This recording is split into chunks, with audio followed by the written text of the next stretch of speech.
반갑습니다. 산골짜기 TV입니다. 오늘 말씀은 잠언으로 보겠습니다. 잠언 1장 20절부터 23절까지입니다. 지혜가 길거리에서 부르며 광장에서 소리를 높이며 시끄러운 길목에서 소리를 지르며 성문 어귀와 성중에서 그 소리를 발하여 이르되 너희 어리석은 자들은 어리석음을 좋아하며 거만한 자들은 거만을 기뻐하며 미련한 자들은 지식을 미워하니 어느 때까지 하겠느냐. 나의 책망을 듣고 돌이키라. 보라, 내가 나의 영을 너희에게 부어주며 내 말을 너희에게 보이리라. 아멘.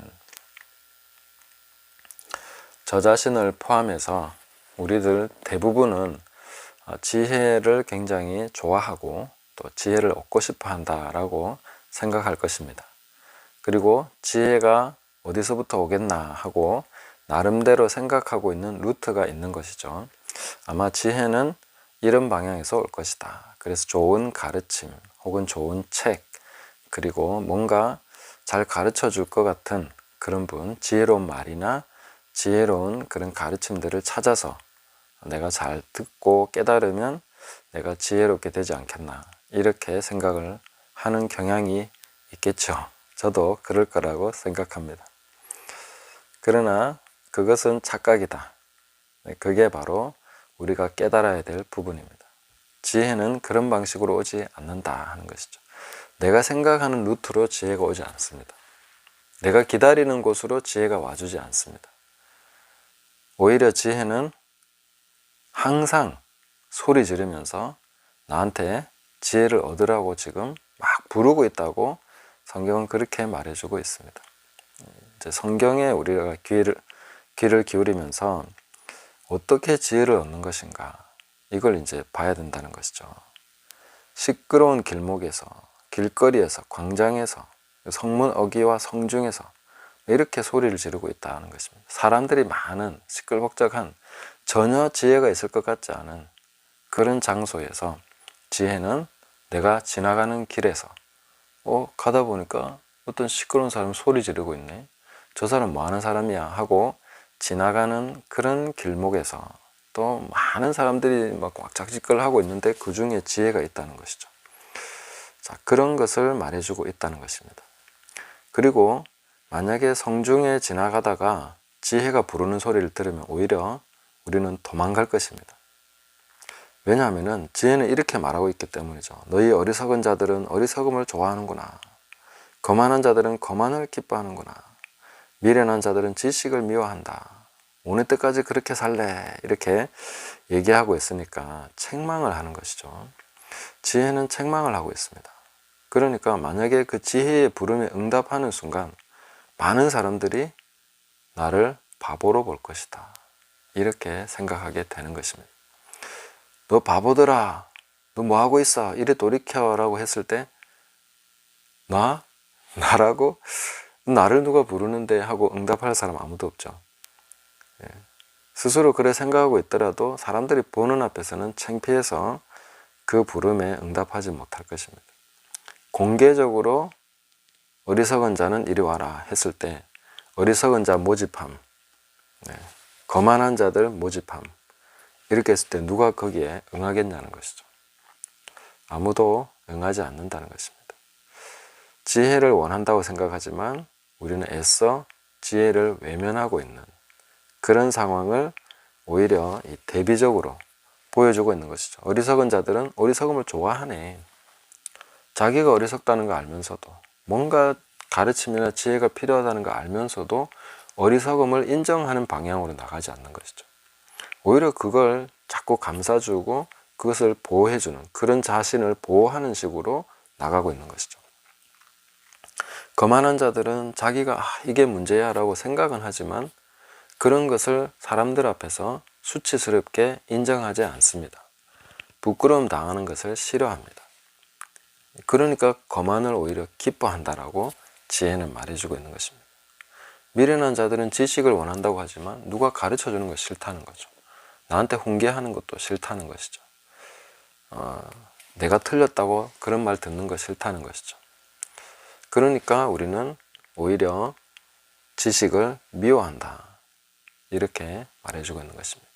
옳은 말을 들어도 저 사람 가르치는 방식이 싫어, 저 사람 목소리가 그래, 나는 저 사람 자체를 싫어. 뭐 이런 식으로 하면서 이제 오히려 미워하고 방어하고 그런 것들을 이제 받아들이지 않는 그런 방식으로 살아가고 있다고 지혜가 꼬집어서 고발하고 있는 것입니다. 어느 때까지 그렇게 하겠느냐. 미련하다, 지혜가 부족하다 생각하지만 사람들 앞에서 자기가 정말 미련하다는 것이 폭로되는 것은 두려운 것이죠. 사람들 앞에서 그것을 인정하는 것은 수치스러워서 싫은 것이죠. 이런 방식으로 살아가는 것이 바로 어느 때까지 계속 그렇게 자신을 쌓고 보호하고 오냐오냐 하면서 그렇게 가겠느냐 하고 말해주고 있는 것입니다. 지혜는 지금도 부르고 있습니다. 내가 수치를 당하고 부끄러움을 당할 수 있는 그 자리가 바로 지혜를 얻는 자리입니다. 그것을 인정하고 받아들이고 지혜의 음성을 들어야 하는 것이죠. 우리가 살아가는 모든 현장 속에서 지혜는 강력하게 시끄럽게 부르고 있습니다. 지금도 오라고, 내가 지혜 주겠다고. 하나님은 너희가 지혜가 부족하면 구하라. 후히 주시고 꾸짖지 않은 분이시다고 말씀해 주고 있습니다. 그러니까 우리는 지혜를 얻을 수 있는 가장 좋은 자리에 언제든지 지혜를 얻을 수 있음에도 불구하고 오히려 지혜를 배척하는 식으로 살아가고 있다 하고 성경은 말해주고 있는 것입니다. 그러면 우리가 부끄러움을 당하는 자리, 혹은 우리 가족들 앞에서, 혹은 회사 동료들 앞에서, 아니면 성도들 또 혹은 교제하는 그런 분들 가운데서 내가 어리석음이 드러나는 것, 내가 정말 거만한 자였구나 하는 것이 들통나는 것, 이런 것이 바로 지혜를 얻는 길이라는 것. 지혜의 부르심에 응답하려면 거기서 내가 인정하고 받아들이고 수용하면 지혜를 얻는 것이다. 그 지혜를 얻는 것이 무엇인가 하면 23절에 보시면 나의 책망을 듣고 돌이켜라. 지혜는 내가 원하는 방식으로 그렇게 딱 맞게 말해주지 않습니다. 오히려 거칠게, 굉장히 시끄럽게 숨겨졌으면 좋겠는데 떠들썩하게 폭로하면서 그런 식으로 나를 부르고 있습니다. 그 자리에서 책망을 듣고 돌이키면 성령을 부어주신다 하는 것입니다. 성령은 우리가 부끄러움을 당할 수 있는 그 자리에서 성령을 받는 경우가 아주 많습니다. 왜냐하면 그럼에도 불구하고 순종하는 것이기 때문에, 그럼에도 불구하고 하나님께 굴복하는 것이기 때문에 거기서 성령을 받게 된다 하는 것을 말해주고 있습니다. 우리는 점잖게 누가 손을 얹어가지고 아니면 정말 품위 있게 그렇게 성령을 받고 싶습니다.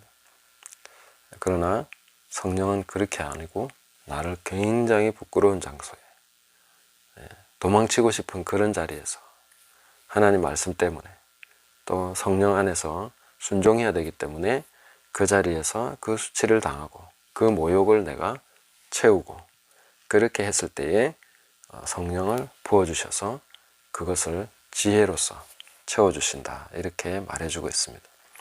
내 말을 너희에게 보여주겠다. 새로운 지평이 열리고 하나님 말씀에 대한 이해의 새로운 지평이 그제서야 열리게 된다라고 말씀해주고 있습니다. 우리는 수치와 부끄러움을 당하고 꺾임을 당하고 밟힘을 당하고 하는 그런 자리에서 애매하게 모욕을 받는 그런 자리가 바로 지혜를 얻는 자리고 성령을 받는 자리고 거기서 하나님의 말씀에 대한 새로운 지평이 열린다 하는 것을 우리가 깨달아야 되겠다 하는 것입니다. 우리가 바라는 그런 방식이 아닌 하나님의 말씀이 제시해주고 있는 그런 방식으로 우리는 지혜를 얻어야 되는 것이죠. 이 길을 통과해야 지혜롭게 되는 것입니다. 쉬운 길이 아니겠죠. 그러나 하나님께서 우리를 이렇게 부르고 계십니다. 우리 평소에 우리는 그래서 풍부한 지혜를 얻을 수 있는 그런 넉넉한 현장에 살고 있다 하는 것을 깨달으시고 하나님의 지혜를 더 깊이 사모하시면서 지혜의 부르심에 응답하셔서 지혜롭게 되시기를 예수님의 이름으로 축복합니다. 감사합니다.